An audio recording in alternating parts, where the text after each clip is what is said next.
Bwana wetu Yesu Kristo asifiwe. Tumsifu Yesu Kristo. Kondoo ameshinda, mwana kondoo ameshinda. Haleluya. Karibu tena katika kipindi chetu muhimu, kipindi cha kupeana maarifa na ufahamu. Kipindi cha mkate wa leo. Kipindi ambacho kimekuwa baraka mno. Kipindi ambacho kimekuwa kikitufunulia mambo mengi mbalimbali. Hivyo tunamwangalia Yesu jinsi anavyoiona dhambi. Injili ya Marko sura ya 10. Injili ya Marko sura ya 10. Leo tusome kuanzia mstari wa 17. Injili ya Marko 10:17. Hata alipokuwa akitoka kwenda njiani, mtu mmoja akapiga mbio. Mtu mmoja akaja mbio, akampigia magoti, akamuuliza, "Mwalimu mwema, nifanye nini nipate kurithi uzima wa milele?" Yesu akamwambia, "Kwa nini kuniita mwema? Hakuna aliye mwema ila mmoja, ndiye Mungu. Wazijua amri: usiue, usizini, usiibe, usishuhudie uongo, usidanganye, waheshimu baba yako na mama yako." Akamwambia, "Mwalimu, haya yote nimeyashika tangu utoto wangu." Yesu akamkazia macho, akampenda, akamwambia, "Umepungukiwa na neno moja. Enenda ukauze ulivyo navyo vyote, uwape maskini, nawe utakuwa na hazina mbinguni. Kisha njoo unifuate." Walakini yeye akakunja uso kwa neno hilo, akaenda zake kwa huzuni, kwa sababu alikuwa na mali nyingi. Yesu akatazama kote kote, akawaambia wanafunzi wake jinsi itakavyokuwa shida wenye mali kuingia katika ufalme wa Mungu. Wanafunzi wakashangaa kwa maneno yake. Yesu akajibu tena akawaambia, "Watoto, jinsi ilivyo shida wenye kuitegemea mali kuingia katika ufalme wa Mungu. Ni rahisi ngamia kupenya katika tundu la sindano kuliko tajiri kuingia katika ufalme wa Mungu." Nao wakashangaa mno. Amen. Pendwa mtazamaji wangu, bila shaka hapa tunamuona Yesu akieleza namna anavyoiona dhambi. Hapa dhambi inaonekanaje? Kulikuwa na mtu mmoja alipiga mbio akamwendea Yesu alipokuwa na wanafunzi wake.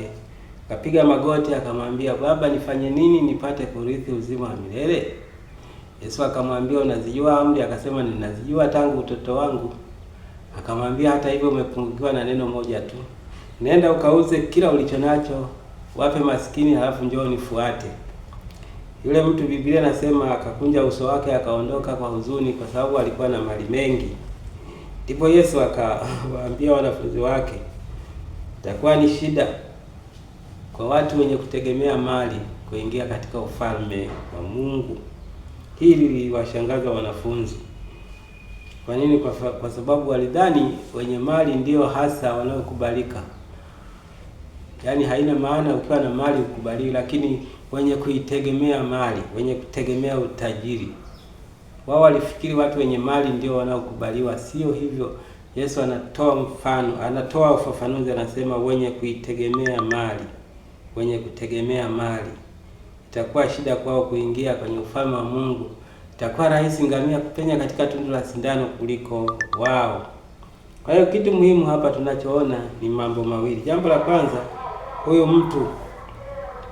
huyu mtu alienda kwa Yesu akiwa na mali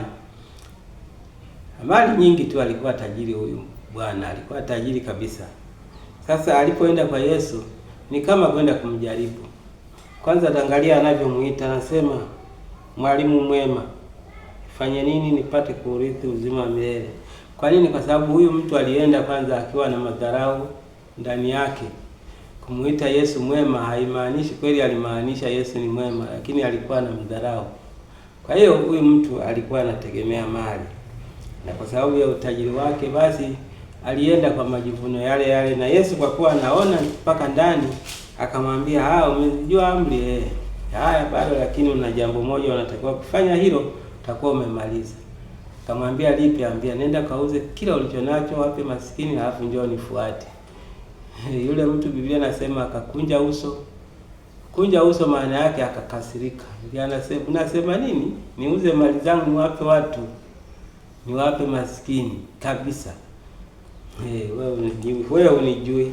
Akaondoka zake kwa hasira. Biblia inasema kwa huzuni, sio kwa huzuni hapa. Akaondoka zake kwa hasira. Ipi? Amemkasirikia Yesu. Kwa nini ananiambia nikauze mali yangu niwape maskini, alafu nimfuate alafu nipate nini?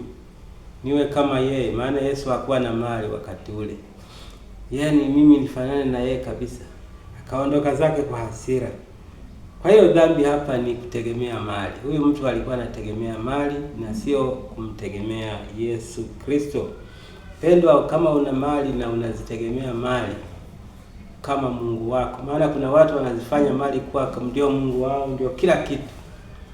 Sasa kwa njia hiyo ni dhambi kwako, rafiki yangu. Mali ni Mungu ametupa tuzitumie kwa utukufu wake, sio kwa kumkufuru, sio kwa kumuona yeye si kitu, lakini tunatakiwa tuzitumie mali kwa manufaa yetu na kwa utukufu wa Mungu. Kama mtu huyu angelitii na kufanya Yesu alichomwambia, maisha yake yangebadilika jumla, lakini kwa sababu ya mali aliyokuwa akitegemea hakuweza kubadilika, na wala mbinguni haendi. Kwa nini? Kwa sababu alimkasirikia Yesu. Pendwa wangu, jambo la pili hapa ni hili: wanafunzi wanashangaa. Hata wewe unaweza ushangae kuona wenye mali nyingi na waliofanikiwa katika ulimwengu huu, mwisho wa siku wanaachwa na Yesu. Jambo la kushangaza sana, lakini kumbe sio hivyo. Kuwa na mali ni jambo muhimu sana, kuwa na utajiri ni jambo zuri sana, lakini kuwa na mali ama utajiri na kuutegemea, hiyo ndiyo dhambi. Hiyo ndiyo dhambi. Wanafunzi wanashangaa kwa sababu walikuwa hawajapata ufahamu. Yesu alipowapa ufahamu ndio wakashangaa. Anawaambia ni rahisi ngamia kupenya katika tundu la sindano kuliko tajiri kuingia katika ufalme wa Mungu. Hapa Yesu hakukataza watu wawe matajiri, lakini alichokataa ni watu kutegemea utajiri wao. Mungu akusaidie mpendwa. Mimi sijui uwezo wako umefikia wapi wa uchumaji mali. Sijui mali zako zimefika kiwango gani, wewe unajua. Lakini hizo mali usiziangalie. Mwangalie Mungu akupae nguvu za kupata huo utajiri. Msifu na kumtukuza kupitia hizo mali, na Mungu wa mbinguni atakubarikia zaidi na zaidi. Usiziangalie mali kama kitu cha thamani. Mwangalie aliyekupa hizo mali ndiye wa thamani zaidi. Neema ya Mungu na baraka zake Mungu Baba ziwe pamoja nawe katika maisha yako. Watu wengi watapotea kwa sababu ya kuangalia mali, lakini wewe Mungu akusaidie. Hebu usiziangalie mali kama kitu cha kufanya ukamwacha Mungu. La hasha. Lakini muangalie Mungu atupae vitu vyote kwa ajili yetu. Mungu wa mbinguni akubariki, akusaidie. Tukutane kwenye kipindi kinachokuja, na neno la Mungu litaendelea kujia kama linavyokujia.